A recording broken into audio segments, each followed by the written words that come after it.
So yes, the title is The Idle Works, Water Infrastructure for Public Use in COPIAPÓ. In the last year, 2015, between 24 and 26 of March, a big part of the northern area of the country in Chile suffered the biggest rainfall in 80 years. So large extents of urban and rural areas were flooded and suffered damages. This is COPIAPÓ, one of the suburban areas of COPIAPÓ.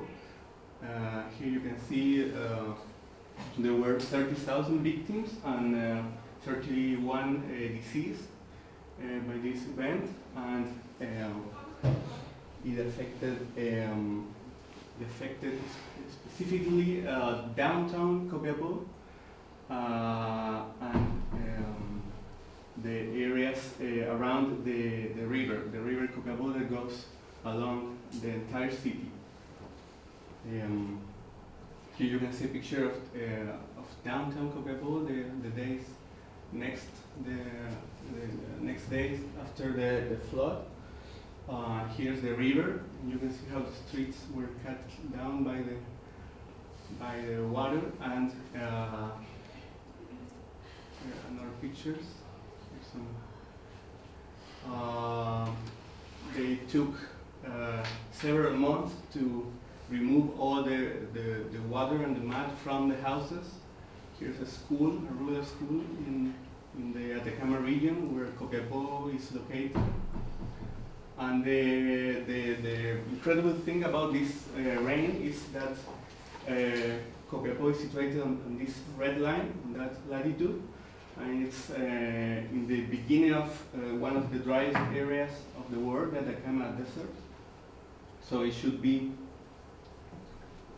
it's not expected at all a rain like the one that they suffered. Here is the specific area. You can see how along Chile, even the color, the green areas start to lack. And finally you get to the north area where COPIAPÓ is, where absolutely no vegetation is located, and COPIAPÓ is part of the system of the COPIAPÓ Valley. Goes through from the Andes to the Pacific Ocean, with a lot of little rural towns around or along the river. It's an area dedicated mainly to agriculture and mining. Here's a mining map of the region. Sorry for the quality of the map. I just found it, but it's not very beautiful. You can see almost 40 projects going on currently, mainly copper, gold, and silver. And you can see the amounts. Here are the expected mining inversions in the next years. It's $30,000 billion. And as a comparison, you can see that the project of free higher education in Chile will cost $3.4 billion a year. So it's quite impressive, the amounts that we're talking. And because of that, this region has the second place in GDP per capita of the country, even above the metropolitan area. But of course, the GDP is not equally given to all the inhabitants of the region. If you look closer, you can see here the COPIAPÓ River Valley. You can see it's like an oasis, basically, fully dedicated to crops of grapes, to vineyards. It's almost 30,000 hectares of vineyards, and despite it looks pretty beautiful, from certain distance, you can see that this is a monoculture that is very degrading of the original landscape, and it uses all the water resources, not only the superficial but the underground resources, which has been qualified as a very good example of an unsustainable attitude to the landscape and the water resources. So here's the city. You can see that it goes in the same direction of the river COPIAPÓ. It's surrounded by these hill ranges on the north and south. And there are historically two areas, the central areas here close to the river, which is the consolidated historic center, and the highlands close to the hill ranges, which have been occupied by mid to low income inhabitants, and especially specifically in the hill ravines. Some informal settlements have been appearing in the last years. So this is the structure of the city. Here you can see the informal settlements. Maybe there are no big numbers yet. It's in the whole Atacama region.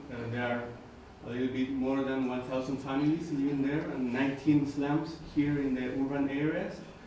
And as I say, while it's not big numbers yet, the informal settlements have been growing the last years, especially because of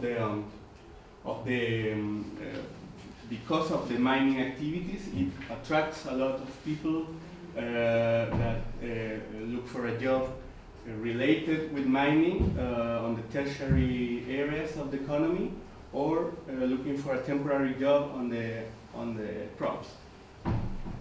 So it's a little fragile and unstable inhabitant. Here you can see a current aerial view of the city. And you can see here, this is a picture from 1937, how the city has changed. It was originally more an oasis landscape, fully dedicated to small agricultural activities, even in the inner space of the blocks. So, and the river with water, but now the river is completely dry since 1996, in fact. Not because of the climate, which has been the same for a long time, but because of the mining and the agricultural activities that occur upstream, the activities that we already saw. So again, an old picture. I didn't have the date or the year of this picture, but you can see how was the river and the landscape and the ecological values that it had, and how the citizens enjoy it, except for that little baby. But so the situation with the water has changed a lot in the recent years, and that's in a large extent because of our water code, Water Act, that is from 1981, and in that code, water was defined as a commodity that can be traded in the market. So it has produced an huge interest over these water rights, and probably the precise prices that are paid for those water rights, or that mining projects or agricultural projects pay for that water right, are not known, but they are probably amongst the highest in the world, especially in this area. Here you can see an official decree that defines COPIAPÓ as a water scarcity area. This is from 2015, but this kind of decree has already appeared 2008, 2012, 2013, and the last year. So it's a condition that is a little bit like a repetitive condition. And furthermore, now we know that the quality of water is below the Chilean standards for human consumption. So it's clearly an emergency, as important, or I can say maybe more important than the other emergency of the flood. But obviously you can see how the flood was covered by the media around the world, obviously with much more coverage. But probably these kind of things affect the inhabitants and the ecological system much more strongly than these kind of things. Anyway, just to see a little bit more how was the flood, here are the 3 days where the flood was concentrated. Again, we can see COPIAPÓ in that latitude, in the red line. It was not, again, not that much. It was only 56 millimeters in 3 days. But I don't know, London has 600, and this specific city has only less than 20 millimeters in a whole year. So in 3 days they have almost 3 times. Here are an official plan of the city with the flooded areas in red. And you can see that not all the city, but a large extent of it was flooded. Incredibly, the poorest areas in the highlands were untouched by the flood, but the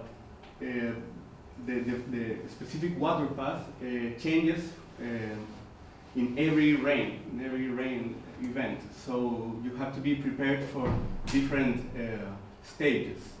The last flood in 1997, it did affect the highlands where the informal settlements are located. So here are some figures that are pretty impressive again. Here you can see the fundings considered for the development of public works in the Atacama region until for 10 years. It's $1,500 million versus the reconstruction plan for Atacama that was developed after the floodings, and it increases in 180 times this budget. And for COPIAPÓ, it increases in 267 times. So again, it's pretty impressive how a little bit of planning or I don't know, water management planning could have saved us as a country. So the crisis can be resumed in this image. So you have obviously a city that is fully defined by its relationship with water, either by scarcity or by excess. So then in a visit that I made a few months after the floodings, I visited some of the water infrastructure in the city, and they are usually on the hills, surrounded by informal settlements like these water tanks, and you can see how they are highly protected because it's a highly valuable commodity. But anyway, people in these informal settlements manage to get the water anyway from these tanks. You can see here another water tanks in the city and how they are highly protected. These are another kind of water infrastructure. These are retention basins. There are 14 retention basins located in the ravines around the city. And in this case, they didn't work at all, but they are absolutely necessary if you want to be prepared for different water paths in different stages. And again, they are surrounded by these emerging informal settlements. It's interesting because this is another water infrastructure, how it relates with the lowest part of the city. It's interesting because these places showed me some very valuable landscape and sightseeing values. You can see how some people begin to use this space as a training spots, like this girl and this lady, and it has appeared some flora and some ecological values too in these ravines. So I did this mapping later, showing how the water infrastructure, the water tanks, the retention basins are always around the informal settlements, and how they start to show some pattern or some line that start or made me think that these two realities, these two realms, the informal development of the city and the water infrastructure is already related, but it can be further developed in a more constructive kind of relationship. The idea of infrastructure, so it's pretty well depicted in these two images from the Haussmann reconstruction or development in Paris. You can see how under the street surface the city life occurs without knowing what happens underground, and these are in a way two equivalent words, but they coexist without talking to each other in a way. So this kind of highly technified infrastructure was developed in the middle of the 19th century, and here's well depicted by Rubio and Foguet, two Spanish architects, and they show in this image how in a way the public affairs, the politics, and the human activities, as well as the domesticated nature, lives above the surface, and below you have these highly technological inhabitants or artifacts without the knowledge of the citizens. And they propose that this infrastructure can be reclaimed again as a political affair. Then I have read a little some other ideas that surround the infrastructure literature. Sustainability is very important in the latest literature about infrastructure, and it's very interesting the idea of choice, of the ability that if you develop a sustainable infrastructure, you are giving a wide range of choices to a community. Or if you say it another way, you can say that you can provide you can provide or meet the needs of the current generation without compromising the ability of future generations to meet their own needs. So the idea of community, the idea of choice, and the idea of development are quite related. Green infrastructure too, it's an idea that comes when you see COPIAPÓ, and the idea that this green infrastructure can be they can be environmental areas that anyway give some ecosystem services, or that can be used for human activities or by human inhabitants. And this is a very important idea. It's pretty much repeated on the literature, on the recent literature, the resilience approach, in which, especially in the planning literature, in which in this approach, it's accepted all the future uncertainties without being reduced to allow some predictions. So this idea talks about the necessity of explore these uncertainties and prove them in order to test the performance of this new infrastructure. Another idea that enriches the original idea that infrastructure only supports and facilitates human activity. This author, Mayboom, talks that infrastructure could be empowering, so it can empower its receiver by endowing it with an added value, and the idea that infrastructure could be transformative too.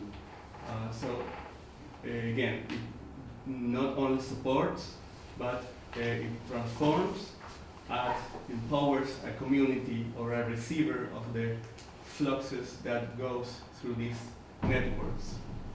But you can see that generally transportation infrastructure or networks are mentioned as the main infrastructure, the one that has the real ability to transform, to guide the growing of the cities or the capacity to organize a territory, but much less is talked about water. But in the case of COPIAPÓ, it was very clear that I had to research a little bit more about water infrastructure. It's a very important thing. Hydraulic works may represent the biggest public investment to date in a relatively small town like COPIAPÓ.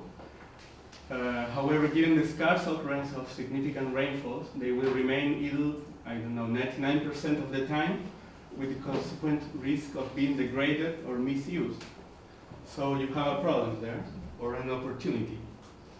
So you can divide infrastructure basically in two categories, in a much simplistic way.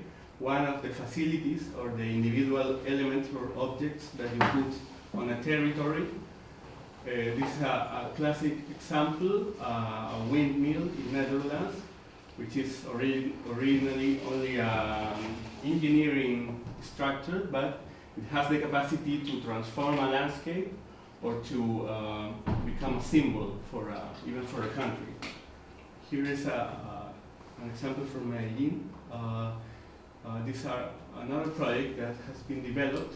They are called UVA, Unidades de Vía Articulada, or Articulated Life Unit. So in this case, some water tanks in the hillside are reclaimed as public space.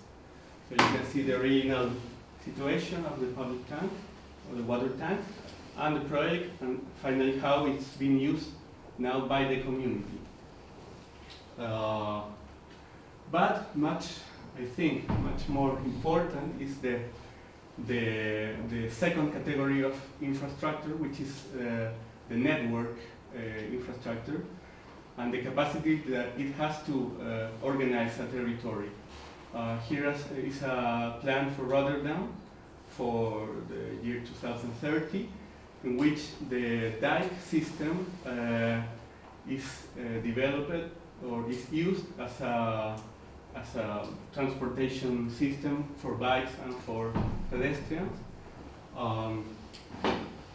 Here again in Medellin, one of the entries for the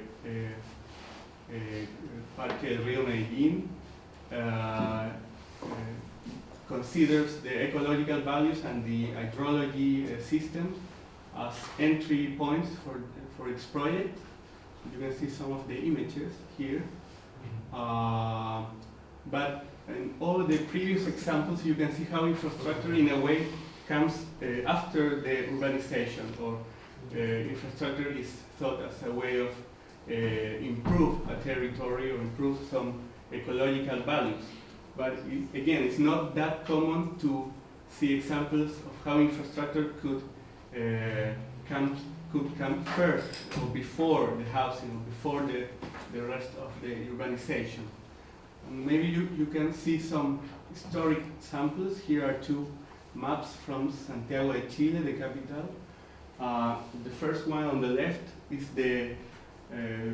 from the beginning of the 20th century. You can see the network of irrigation canals, and how in a current aerial view you can see how this original irrigation canal network becomes over time in the network of roads and highways of the city.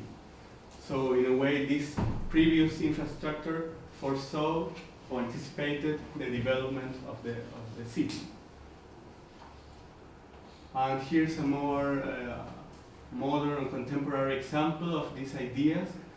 Here's from David Governor, an architect from Venezuela, who developed this idea of urban armatures, in which a network of green lines or green spaces are developed or are designed before the urban process starts. And he's pretty flexible with the kind of urbanization that this system accepts. It could be informal, formal, state-funded, or inhabitants self-funded. It's not that important how you feel these spaces or these gaps, as long as you respect this green network in a way. So yes, those are the examples that I use. Thank you.